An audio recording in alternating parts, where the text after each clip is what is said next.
Halo, selamat malam sahabat Nescafe. Ketemu kembali saya Geradus Gegen. Tampil kembali untuk yang kesekian kalinya. Teman-teman, untuk mendukung channel kami tetap jangan lupa selalu subscribe dan like, komen. Tentunya itu memberikan satu semangat bagi kami. Baik teman-teman, hari ini saya membahas lagi mengenai tentang pelanggaran etik. Ini berita yang kedua kalinya yang saya baca, dan lagi-lagi pelanggaran etik. Siapakah yang salah? Saya juga tidak tahu. Tetapi di masyarakat beredar pro dan kontra. Tentu ini yang harus kita tanggapi.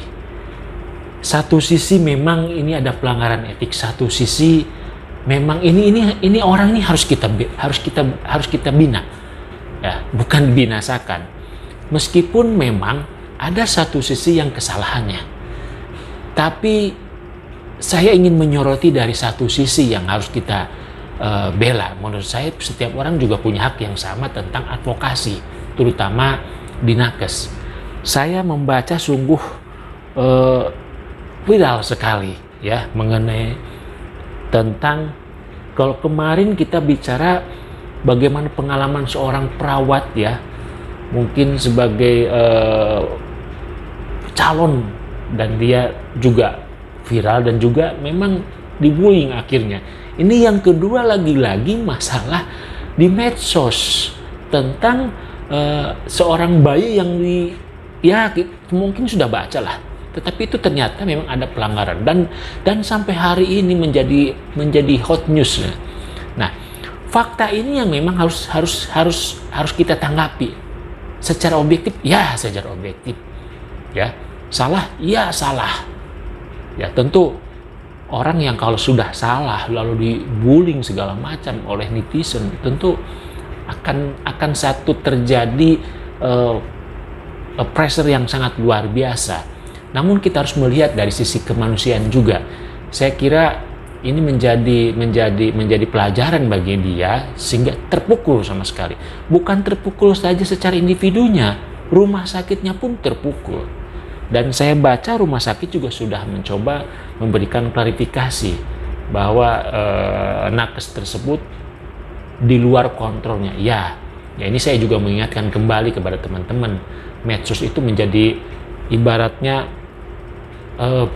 pisau yang sangat runcing, yang agak susah dibedainnya. Satu sisi itu menjadi sarana, satu sisi itu bisa menjadi bencana. Ini menjadi penting menurut saya. Ini sangat harus kita kedepankan. Cuman saya melihat, nggak tahu ya, kalau di masyarakat kita ada sesuatu peristiwa, langsung habis-habisan. Tetapi kita melihat dari sisi aspeknya. Adakah kesalahannya? Kenapa si nakes ini melakukan seperti itu? Saya melihatnya mungkin pada saat kuliah atau saat pelajaran tidak diberikan semacam edukasi mengenai hukum.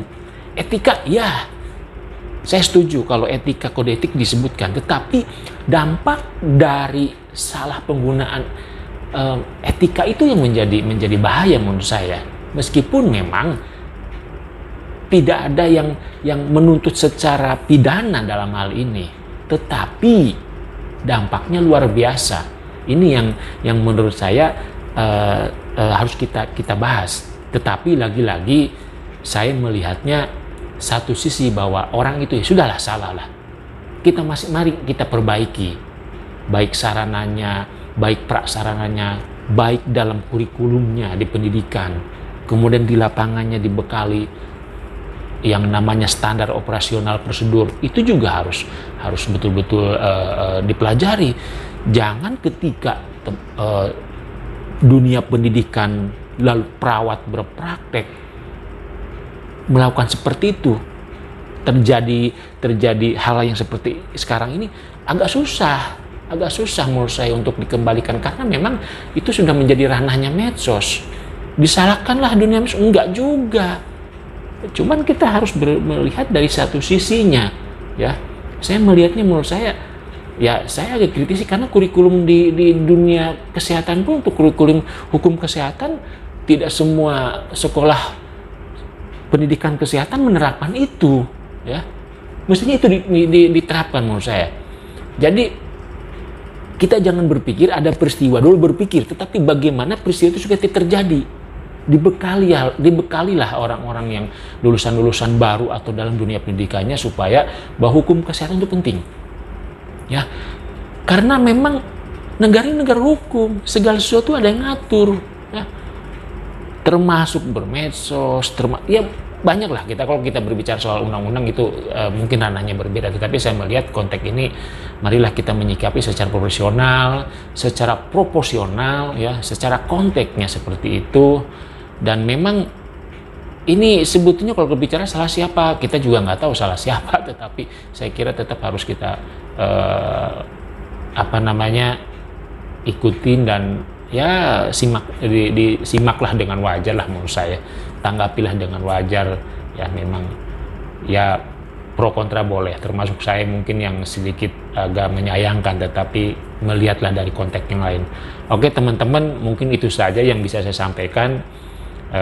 Hanya bisa berpesan bahwa hati-hati adik-adik yang sekarang banyak berkecimpung di medsos itu, untuk lebih berhati-hati dan tetap jaga untuk progres menurut saya, ya. Oke guys, tetap semangat, jangan putus asa.